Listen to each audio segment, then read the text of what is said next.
Okay, I think we're going to get started. So thanks so much, Sarah, for joining us for the first Beckman Directors Seminar of the spring semester. I know it doesn't feel like spring today, but fortunately, we now know we have the technology and tools so that we can meet and continue to engage in our scholarship even when Mother Nature doesn't cooperate. So we're fortunate to have Sarah Geiger to present today. And before I introduce her, just a couple of brief comments I'd like to make. First of all, I want to make sure everybody is aware, and should you be interested or know of anyone, make sure that you encourage the applicants interested in the Beckman director position to know that we're still accepting applications. I think Patty or someone will drop the link into the chat so that you can have it and share it as appropriate. Lastly, in the format that we use, we're going to allow questions through the Zoom chat feature. I think we can also unmute, but we'll probably just save those to the end unless there's something super urgent and we need to take care of right away. Today's seminar is going to feature Sarah Geiger. Sarah is an assistant professor in the Department of Kinesiology and Community Health. Sarah holds a part-time position here at the Beckman Institute and conducts research in what's aligned as the Brain Connectivity and Networks group. All what you'll hear today has to do with brain connectivity and networks, but it may be a little bit orthogonal to that, but nonetheless, I'm sure there is a connection to that. Sarah's received her PhD in public health sciences and focused on epidemiology and biostatistics, which she earned from West Virginia University School of Medicine. Sarah's also a UIUC alum, having completed her master's degree in community health. As an environmental and chronic disease epidemiologist, Sarah investigates environmental pollutants and chronic disease-related outcomes, such as sleep problems, asthma, obesity, and she's studying the impact of environmental pollutant exposure from private domestic well water on children's health. Today, she's going to talk about smartphone tools for reporting individual chemical biomonitoring results. She's going to provide background information about phenolic compounds and the Illinois Kids Development Study and the importance of reporting participants' biomonitoring results back to them. She'll also give an overview of a recent study where her team developed an interface designed to contextualize participants' results and provide personalized tips for avoiding future exposure. So Sarah, thanks so much for joining us, and we're really looking forward to your presentation. Thank you, Dr. Moore. I'll jump right into it, and you covered some of my bio there, so that'll save me a little bit of time here at the beginning. Thanks for the wonderful introduction, and to everybody for taking time out of your snow day here to join us. You know, it's kind of wild out there. So again, today I'll be talking about improving usability of smartphone tools for reporting individual chemical biomonitoring results. I'm still fiddling with all my Zoom toolbars and everything on my screen here in my home setup. So I'll go into just a little bit more of my background and what my interests are. I'll talk about the Illinois Kids Development Study, because the study that I'm going to talk about in particular was with IKids. I'll talk about phenols, what they are and why we care about them, about this concept of Reportback, and whether or not we think it's really important. Clearly we do, because we decided to do it. But I want to talk about that concept. And then the Digital Exposure Reportback Interface Derby, which is the name of this tool that we created for the project. And then if anyone has questions or discussion points, we'll do that at the end.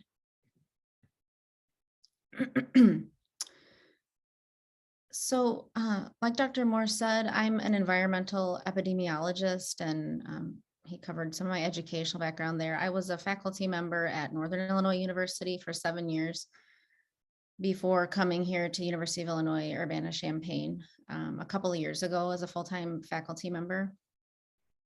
I was actually collaborating with IKids for a number of years before that, while I was at Northern. So my history with IKids goes back a little bit farther than my full-time appointment here. And I think it's relevant to say I'm a mom myself. So much of what I find myself doing with IKids really resonates with me as a Midwestern mom right here in the Champaign-Urbana area. And along those lines, hopefully you don't see a guest appearance from one of my kids today. They're all home from school. So let's talk a little bit more about IKids, Illinois Kids Development Study. Sue Shantz, who's on the call, is PI of IKids, and I'm a co-investigator on the study. Andrea Aguiar is the assistant director. Not sure if she's here today, but wanted to acknowledge her as well. So the Illinois Kids Development Study enrolls pregnant moms into the study early in pregnancy. They're enrolled in the study, and then their babies are, of course, born to them and actually kind of born into the study. They're enrolled in the study as well. So during pregnancy, we are interested in a couple of main focal areas, chemical exposure and also exposure to stressors. And so being an environmental epidemiologist, my main area of interest is chemical exposures and their effects on children. IKids has measures with our moms on a number of different types of chemicals, perfluoroalkyl substances, environmental phenols or phenolic compounds, which is what we're going to be talking about a little bit more today, and then phthalates and a handful of other things as well. IKids had a goal of enrolling 700 women, and of course, COVID has slowed that. But we are, I think, 33 women short of that goal now, so getting really close to the end of the enrollment period. And our oldest kids in IKids are now around 7 years old. Just to give you a little bit more of a timeline, kind of a visualization of, sorry, again, fiddling with this, of the IKids study. So we have these 1, 2, 3, 4, 5 touch points with moms, and that'll be important when I talk about the phenol measures throughout pregnancy. And we gather lots of information in addition to information about stress and chemical measures. We get, of course, demographic information and occupational information, all sorts of things with our moms. And then this actually is my one of my little ones at birth. Baby's born, we have a visit at birth at the hospital, and then 1 month, 4 months, 7 months, 2 years, 3 years, 4 years, and then, as I said, now we're up to 7 years and starting our 7-year visits now. Some of the information collected during childhood is neurobehavioral outcomes, neurocognitive outcomes. We have anthropometric measures. The list goes on and on and on. That's a little bit outside of the scope of what we're talking about today, but that's the general structure of IKids. I should have mentioned too, this is not me. This is a stock photo of a pregnant woman. So just a few descriptive characteristics of IKids moms. So our moms are fairly representative of the campus community, the Champaign-Urbana community. They're a bit on the older side, so 15% being greater than or equal to 35 years old, another 45% in the 30 to 34-year-old range, and then down from there, as you can see. 24% are obese, 22% overweight, and 51% normal BMI. I am so sorry, I keep having to move things out of my way. The transcript is kind of blocking my slides, so sorry about that. pretty highly educated moms as well. So 35% have a college degree, meaning a bachelor's degree. Another 45% have a graduate degree. Lots of master's and graduate PhD degrees around here, as we all know. Demographically, so our cohort is mostly white, 80%, and you can see the percentages of the underrepresented race and ethnicities here. We have very low prevalence of smoking, only 2%. Alcohol intake is similar, very low prevalence. And 95% of our moms are either married or cohabitating with a partner. Only 5% are single moms. All right. This is the last slide of demographic or of descriptive information. So at enrollment with IKids, 40% have had no prior births, whereas 60% have one or more older children. 24% deliver via C-section and 64% have a vaginal delivery. The mean gestational age is 39 weeks. And we have very low birth weight percentage, only 1%, and only 4% are preterm births. All right, well, hopefully that gives you a sense of kind of who our IKids moms and kids are. Now I want to talk about phenols. This is one of the chemical classes that is measured in our IKids moms during pregnancy. We measure 12 specific phenols, 12 types of these chemicals. These can be categorized. There's lots of kind of hierarchical categories here. Within phenols, we can classify them as bisphenols, antimicrobials, chlorinated phenols, parabens, and then we have one UV filter. Some of the names of those categories of phenols kind of clue you into what they're used for. You know, triclosan and triclocarbon are sort of antimicrobial, have sort of antimicrobial properties. So they're used in, antibacterial and antimicrobial liquid soaps and things like that. Of any of these, you probably have heard of bisphenol A, BPA, BPS, and BPF are other types of bisphenols, and oftentimes those can be used as replacement chemicals for BPA. Sometimes those are called regrettable replacements or unfortunate replacements. The UV filter, benzophenone 3, used often in sunscreens. So those are the chemicals that we measure, and those are measured at CDC. I wanted to mention just a couple other interesting properties of these chemicals and things that we take into consideration when we're designing studies around them. So phenols have a quite short elimination half-life. So just to give you an example, if you're talking about BPA, for example, just one type of phenol, the half-life is maybe 5 hours, just a handful of hours. If you look at a class of chemicals like perfluoroalkyl substances, which we also measure in prenatally in IKids moms, the half-life of those, I mean, it varies across types of PFAS, but for PFOA, maybe more like 5 years. So comparatively, these are very short elimination half-life chemicals.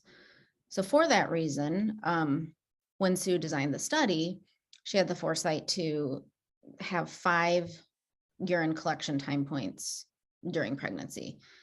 Some other cohorts maybe have just 1 or 2 or maybe 3. We have 5. So that allows us to get more of a stable estimate over pregnancy of these chemical measures. And the way it works is that we actually pool the urine into a pooled sample and then measure chemicals in an aliquot from that pooled sample. And those urine samples happen at those 5 time points across pregnancy that I showed in the timeline. Phenols are very prevalent in the US population, and you'll see a little bit of that later in the talk, but almost everybody in the US has measurable levels of some phenol in their blood, typically more than one. They're man-made, so they're actually, just like we manufacture automobiles or tennis shoes or anything else, we actually manufacture chemicals like phenols. As I was preparing for this talk, I was reading back some of the history of the manufacturing of phenols in the US, and I got really interested in it.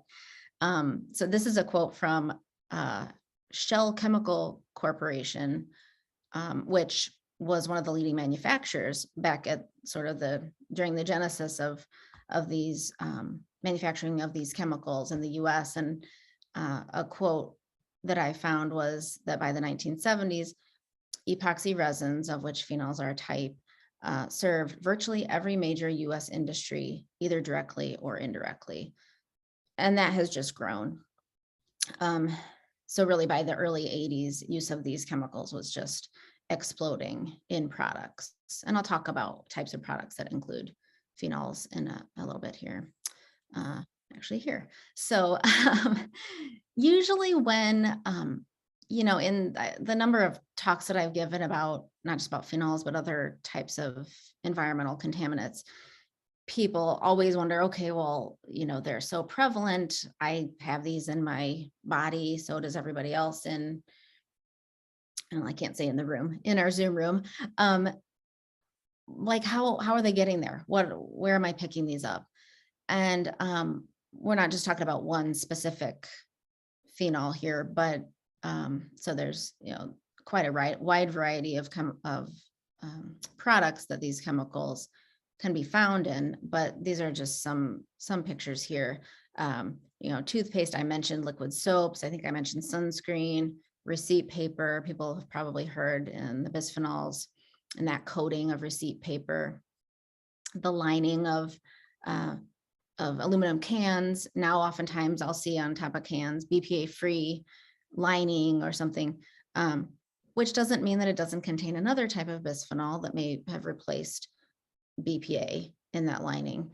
Lots of plastics like food containers, water bottles is a big one, another one that you'll see BPA free on sometimes. So yeah, they're quite pervasive, cosmetics, etc. And then I think sort of the next logical thought in people processing this information usually is like, okay, well, I have lots of chemicals in my body. There's chemicals in everything nowadays. What does it really matter? Is it going to hurt me? So phenols are known to be a type of endocrine disrupting class of chemical, which means that they can essentially mimic hormones in the body. And I'm not going to go into great detail about this, and my own knowledge only goes so far, but here on the left side in the black font, you see some hormones. You see the sex hormones and T3, thyroid hormone. And then over here in the red font, I just have the bisphenols, but you would probably see similarities with many of these other types of phenols as well. So you can see, both vertically and laterally here, you see similarities just visually between the bisphenols and the hormones.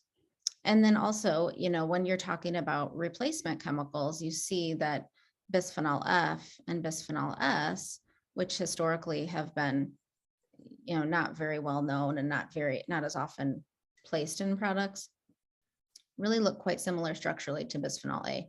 So you can imagine, if the chemical structure is similar, it's likely that the function in the products is going to be similar. It's not that we put these chemicals into products for no reason. They all have a function, a reason for being there. And also that the consequent health effects may be similar. Sometimes the literature has shown that even BPS and BPF may even have stronger effects than bisphenol A in terms of health outcomes. So the literature, speaking of literature, is still growing. BPA has been studied quite a bit now, but some of the other phenols still have not.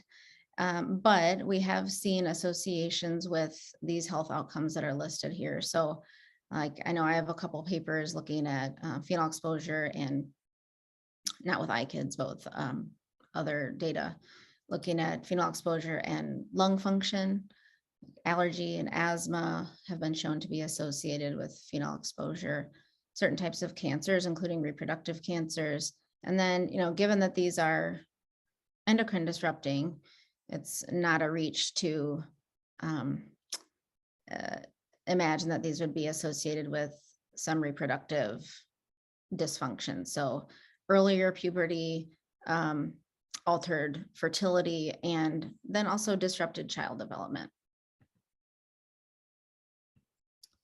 I won't spend a lot of time in this particular talk talking about sort of the distribution that we found of phenols among IKids moms, but I did want to point out, and these are actually snapshots from the report from the app that we developed, but it was most common for a participant in IKids to have 10 of the 12 phenols that were measured detected in their urine.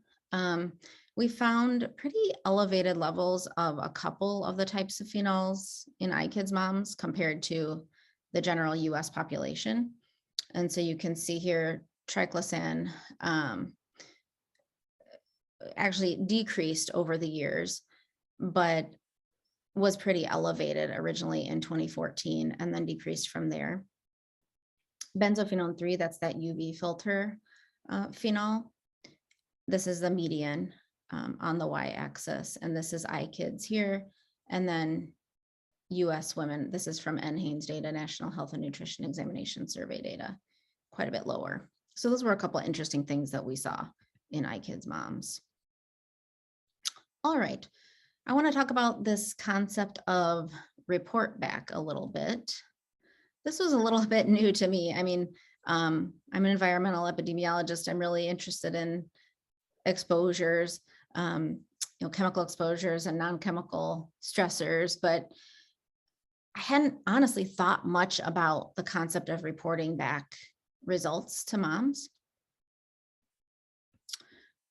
Yeah, that's a great question, Patty. We can talk about that for sure. Why was benzophenone 3 higher? We don't know for sure. We've had quite a bit of discussion about that. It's used in a lot of sunscreens. And so one idea that we had is, our moms are pretty highly educated, have pretty good health literacy, we think. And so maybe they're using a lot of sunscreen more so than the average US woman, trying to protect their, themselves from skin damage. That's one thought that we have. But yeah, that's a great question. We're not entirely sure. So actually, I found out reading papers and reports and things in preparing to do this study that many epidemiological studies historically have not reported results back to participants, specifically around chemical measures that are more emerging or novel. But I think we have a small enough group that we can do this. Just take a couple of minutes. Do people have ideas about why studies should return individual results back to participants, or maybe playing devil's advocate, why that could be problematic from the researcher's perspective or the participant's perspective? And you can just speak. I've got a perspective on this. This is Patty Jones here from Beckman. So in our biomedical imaging center, we scan people's brains all the time, and we basically never tell them that they can have the results back, because it's going to feel too much like a medical diagnosis. And we don't want people to start freaking out that, oh, I put my brain scan up on Facebook and some people said their radiologist told them I have cancer or whatever. So we don't want to deal with all that kind of thing. And the other thing I would say is, in terms of workload, you know, when you do neuroimaging, you have terabytes of data from one person. And so like, how are you going to select and do the work to create something for them to learn from? That's a big job too. So I think there's like practical workload issues, as well as the kind of the ethical issues of what are you telling people that may be perceived as a medical diagnosis or something like that. Thanks, Patty. It sounds like you've already put a lot of thought into this from a slightly different perspective.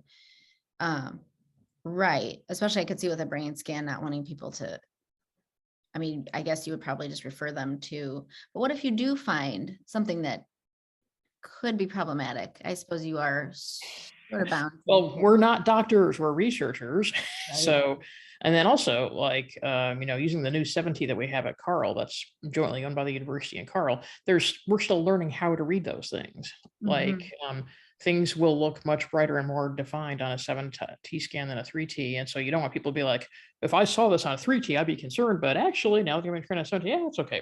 So again, there's like kind of the literacy and training of the device. Yes, that makes a difference too. Yeah. Okay, well, Patty's got the devil's advocate part covered. So can anybody come up with reasons why we would want to do this or why we should? Well, it seems like participation in the study could be a benefit. The benefit knowing that, gee, I'm exposed at a level that is concerning, and what can I do to take an action to avoid that? What should I stop? What cosmetic or what sunscreen I should pay attention to the sunscreen label or something like that. I think it's a, you know, I think it's an educational opportunity to allow your participants to understand something about themselves that otherwise would be virtually impossible. I don't know, maybe you can get this analysis done somewhere if you shipped it off, but I would be surprised, and that the average person is gonna go do that. Yeah, you're right. You actually can't. We did have moms ask, like, where can I get retested?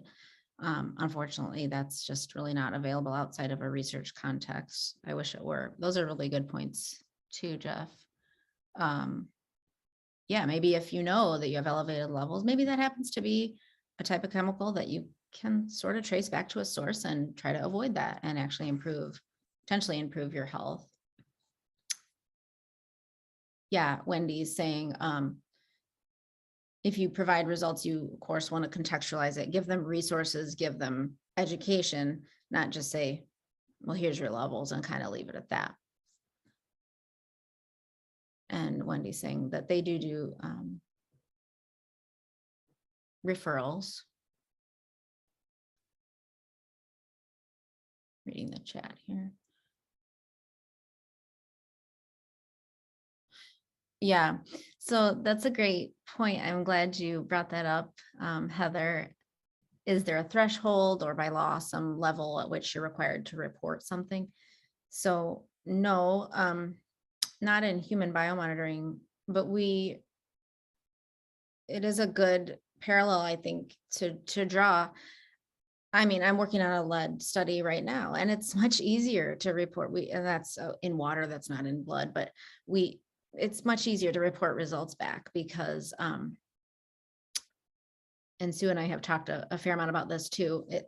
There's so much literature out there. We know that there are, these specific effects. We know that it's harmful, and we know there are, even though there's, a lot of debate about like, well, there's no safe level and those kinds of things, but there are levels that are set as thresholds and standards that we can point to and that type of thing. So when you're dealing with these emerging chemicals, where not as much is known about them, that's another challenge, that you can't say, well, here's this level and you're above or you're below, where you can, at least more so with something like lead or more of a legacy contaminant.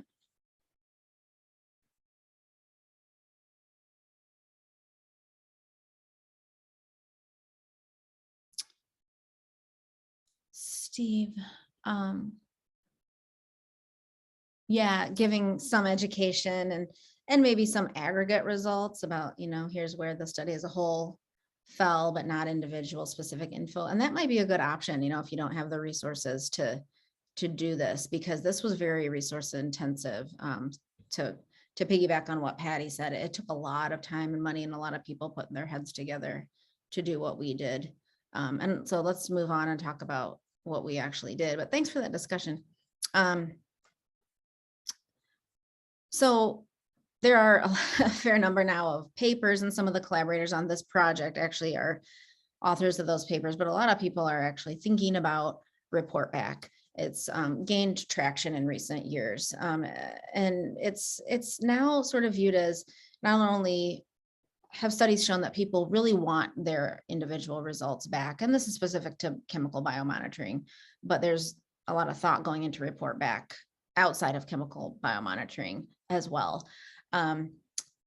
People want to know, and that they have the right to know. There's some feeling that this is my body, this is my chemical body burden, or whatever the case may be, and I should get to know what the measures were. Even if it's not easy to deal with, I want to know. And especially pregnant moms have conveyed that.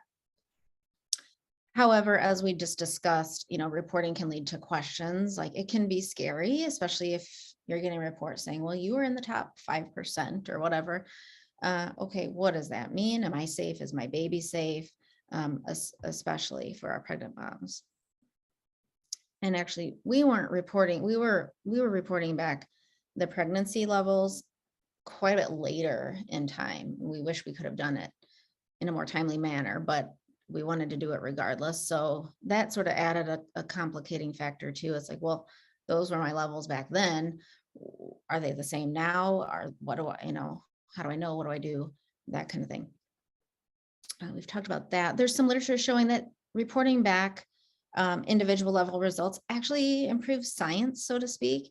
It supports recruitment. It supports retention. People feel like you're sort of humanizing them by caring enough to give them the time and attention to give them those results back. And I suppose the caveat there is if you do it in a good way, if you just hand them a report with nothing to contextualize it or to provide resources, then that probably would work the opposite for recruitment and retention.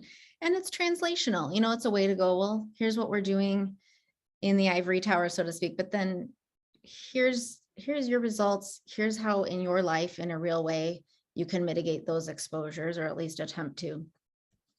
So we see that as a positive.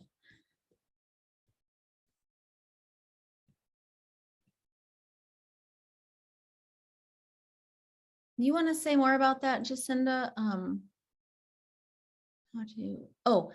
Get participants' feedback on what would be most helpful for them in terms of disseminating information to them. Is that what you mean?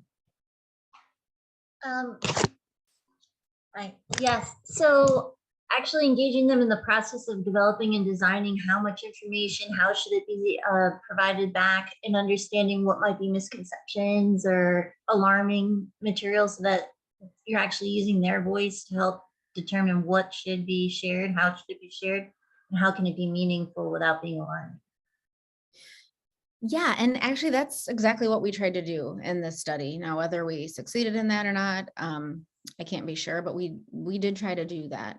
So I'll talk a little bit more about what we learned from that process, but thanks for bringing that up.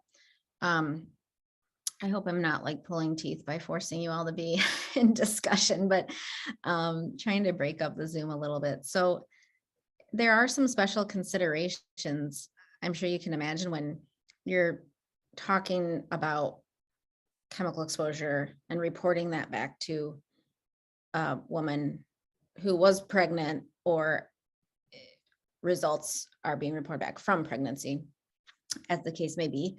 So can anybody think of like any special considerations that might need to be thought about for reporting back results of pregnant women, or how are they unique in this context?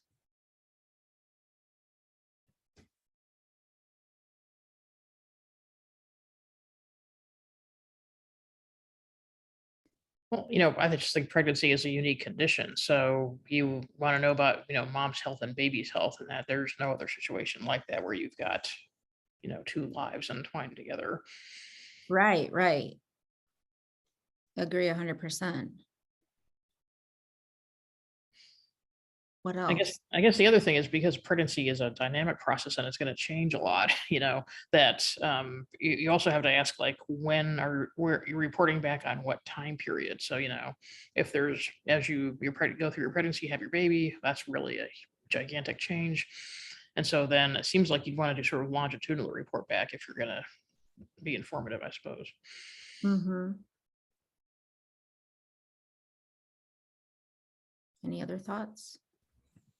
I can see, this is Anna Keck. I can see it being a little bit sensitive because if I report afterwards, it could be a guilt and worry about things that I exposed my now child to during pregnancy. Oh, absolutely. Like, why didn't you tell me this at the time? I could have changed something then. What am I supposed to do now?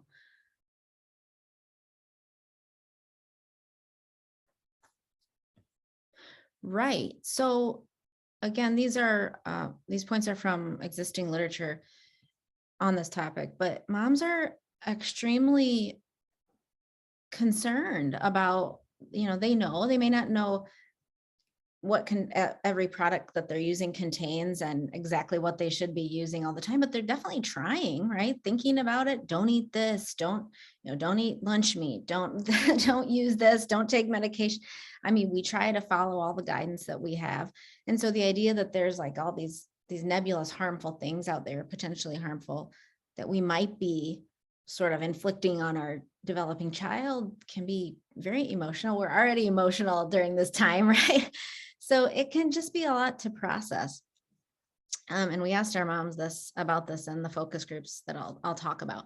There's a lot of just rapid change going on. Physically, you're exhausted, you're heightened emotion. You're growing a human being. So there's physical changes. There's changes in the family structure. If you have, of course, a spouse and maybe other children in the family, there's changes in product purchasing. You might be thinking about what products you're going to stock up on for your child, or you're using other products as a function of being pregnant. Again, pregnant moms on average are highly motivated to provide a healthy physical environment for the baby in utero. And then also when baby comes home, I want to have the right things, organic crib sheet and just that it runs the gamut from like personal care products, soaps and things to other items in the home.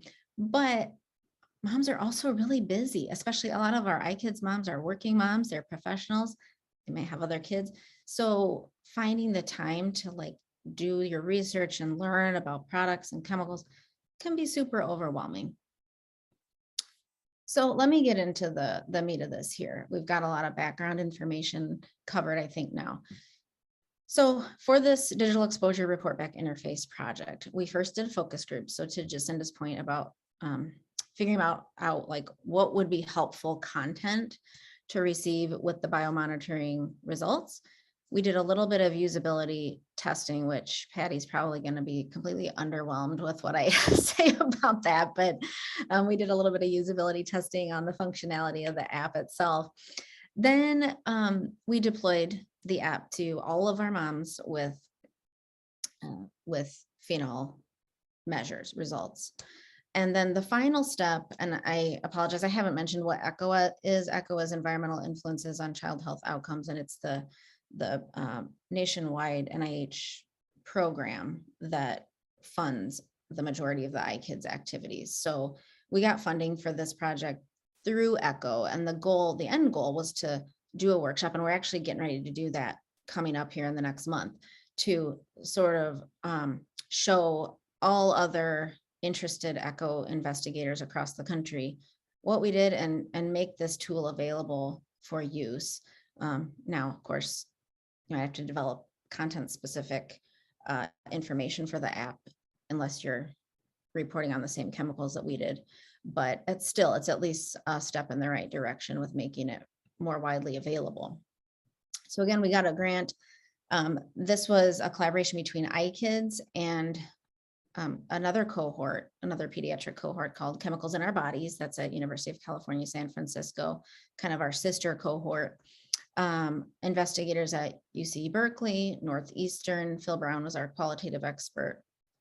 And then Silent Spring Institute, who did much of the consulting on the content development, and also had software engineers and developers and did a lot of the app development too.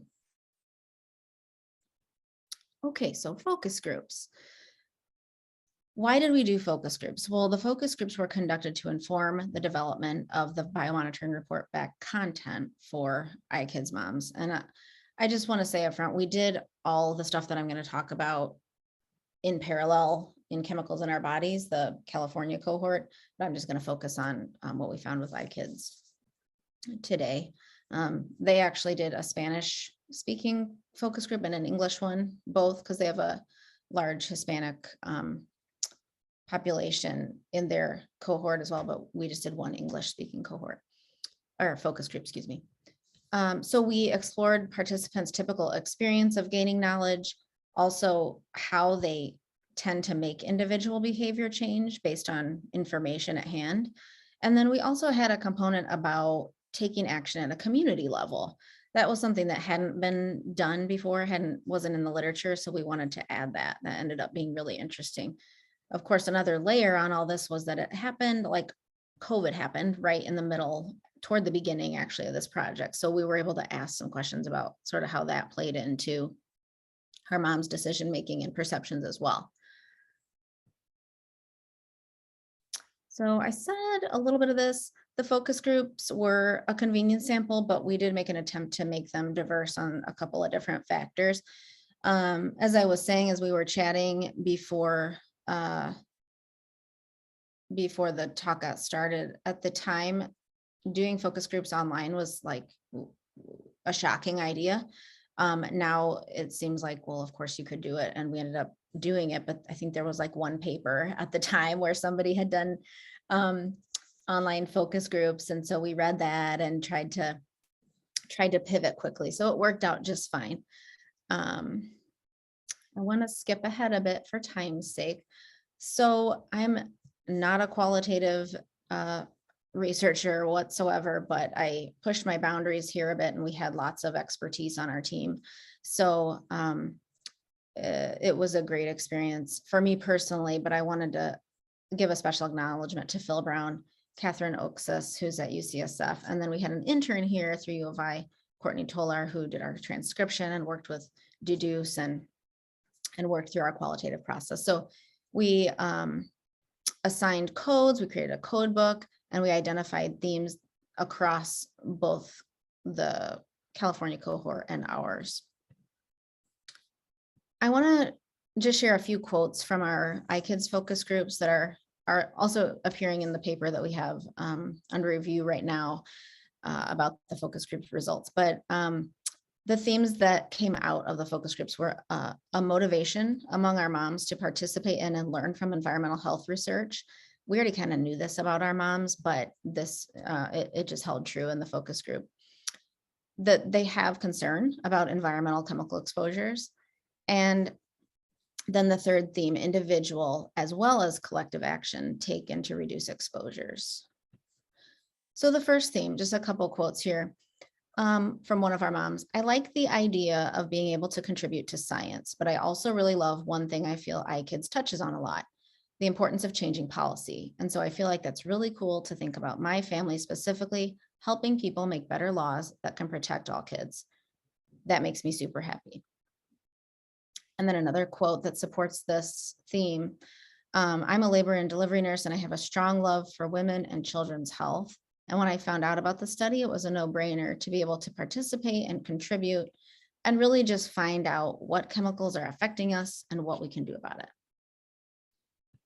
We know that our moms, don't really participate in our study for the incentive that they receive financially. They really care about the work that we're doing. And have the time or make the time to participate. Theme 2, concern about environmental chemical exposures. And one of the quotes that stood out from the focus group to support that theme was, I've heard that there are endocrine disruptors, not only for yourself, but also for your children. So that could affect their fertility and just even how their bodies work long-term. And that kind of totally freaks me out. I have a few quotes from theme 3. This was quite rich, about individual level action taken to reduce exposures, and then collective action. And it turns out that it seemed that our moms had thought about this quite a bit. So on response to questions about chemical replacements in personal care products, so that like regrettable replacement kind of idea, I look at them, meaning products, as paraben free. And then I wonder, okay, so now they've replaced the paraben with something else. But have we done enough research on whatever they have now replaced it with? Is this going to be something that 10 years from now, we're going to find out, oh, this one was actually harmful to you as well? Or have we done enough research on the new chemicals that they've put in instead of the paraben? We talked about the emotional burden and the emotional toll of making all these decisions in the face of pervasive exposures and products that we use all the time. One of our moms said, it's exhausting. I mean, everything is problematic and I have to really pick my battles carefully. I have a lot going on in my life and I do the best I can for my family, but I cannot get all worked up about every little thing because it will never stop. And that's a spiral that I'm just not going to give into. And then had some rich discussion about how to identify reliable sources of information. Where can I find that list of chemical-free products that I should buy? And if I can just have that list, I can buy those things. So a quote was, I feel like there's not one trusted source that I know of to go to give me a list of products. And in the meantime, there's all these mommy bloggers filtering in, telling me to put essential oils on my kid so they don't have to wear sunscreen. And I know that's not right. I don't want to listen to the mommy blogger. I want to listen to the scientist, but I feel like it's just that I haven't found that perfect source yet. Little kind of humor in that one as well. Talking about COVID and how that plays into these perceptions. I think it comes down to convenience also. Last week was 100 days for me working at home, and I don't have the time. I'm doing the most convenient thing, and I know it's not right. I don't have the time to really care about something besides feeding and doing what I need to do to make sure we get through the day, making all the decisions every day, tons of decisions. I'm going to skip down here just for time's sake about collective action. Collectively, I think we have an opportunity to make a difference such that we don't have to keep having these shameful discussions of, I feel like a bad mom because I have to feed my kids and I don't have room in my day to actively research every single product that we're interacting with. That is, I think, a specific type of messaging we've been indoctrinated with to keep us overwhelmed and feeling like we can't change anything. I thought those were some pretty powerful sentiments. So got a lot of good information from the focus groups about what to include in our content in the app. We did some usability testing where we had moms come in, try the functionality of the app, and then we made alterations based on the usability testing. Finally, we did the Derby rollout. So we rolled it out to all of our moms at the beginning of the app. I just wanted to show you a few screenshots here. You can pick an avatar. There's different, looks, different hair color, different racial representations, things like that. You learn a little bit about IKids. You learn a little bit about what are endocrine disruptors. You learn about the overall IKids results, so kind of the aggregate results. And then you have these headlines. So if you have elevated levels in any one of those categories that I mentioned, you'd get something like this. Your sample had higher levels of a UV filter, for example, or a paraben. And then you can see graphs that represent those. And regardless of if a mom's levels were high or not, she would see these graphics. So here, like you have the NHANES data, you have with the flag, and then this is your avatar showing where you are, and the blue dots are other IKids moms. Here's the key here. And you go through that for all the different results. There are these buttons throughout. I don't know, I guess I sort of skipped over it, but like here, there's buttons periodically where you can, if you want more information about a certain topic, you click it, you touch it, and it opens up to more detailed information. We've got a little bit of info about community action, groups that you can connect with if you are interested in taking more action at a societal level, and then some facts here. So overall, our moms really loved getting their results. We were really pleasantly surprised, and I have just a few quotes here that we received. Very cool report system. It was great to see the results. Thanks so much for helping with this important study. So cool to see the information. Very well done and informative. I really appreciate transparency in the study. So we got some positive reinforcement there. I was contacted by just being the site PI on the study by quite a number of moms who were pretty worried. And it tended to be moms who had elevated levels, not surprisingly, and also those that had maybe high levels in more than one category. And so this was ended up being kind of an emotional thing for me, because I could just really identify with these moms who were scared and wondering, how can I get a little more information even than what was in the app about figuring out what my exposure was and if that's still present in my life. I got the results today about my chemicals. It basically said, like, I had really high levels of sunscreen and some other care products. I'm wondering if I can detox from those. What do I do to get that out of my body? Another mom, it very much scares me. I'm seeking more information about the report. Another, it would help me a lot to reduce the exposure, which is really terrifying. I'm very much concerned about my kids' exposure levels. So I was able to connect with all the moms who wrote to us, of course, and talk through their specific results, brainstorm, ways that they could potentially avoid exposures. It's really hard because, like Jeff mentioned, I mean, there's nowhere that I can say, oh, you can get retested here and see if this is still such a problem. There isn't anywhere that you can do that right now. So also to reinforce with them that this is an evolving body of research, it's still an emerging area, and that's why we're doing this study, to find out if there are additional health effects from some of these chemicals. So I know I'm getting real short on time, but our conclusion is that we want to continue doing this. We think it's really valuable and it's the right thing to do. But there are still some questions that are outstanding. How do we find the time and the money to create the content for other types of chemicals or even non-chemical exposures?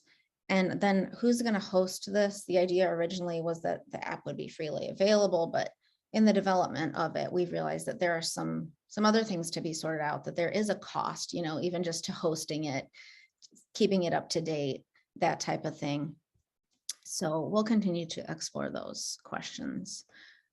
Funding acknowledgement here. And then a big thank you specifically to our IKids moms. We couldn't do any of this work without our faithful study participants, and then all the other investigators and staff that worked on the study. This is my email address. If you have follow-up questions, please don't hesitate to reach out, and thank you so much again. Got about 5 minutes, I think. Sarah, that was fantastic. Thank you so much. Really informative, and really touches home. I think everybody can connect.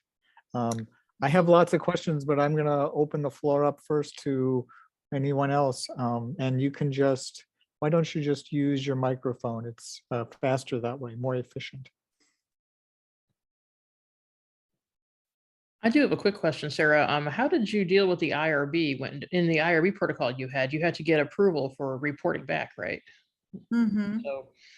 So unlike my neuroimaging example, it was not really a concern that the research team is going to report back and not have, lawyers getting involved about medical diagnoses or whatever kind of thing.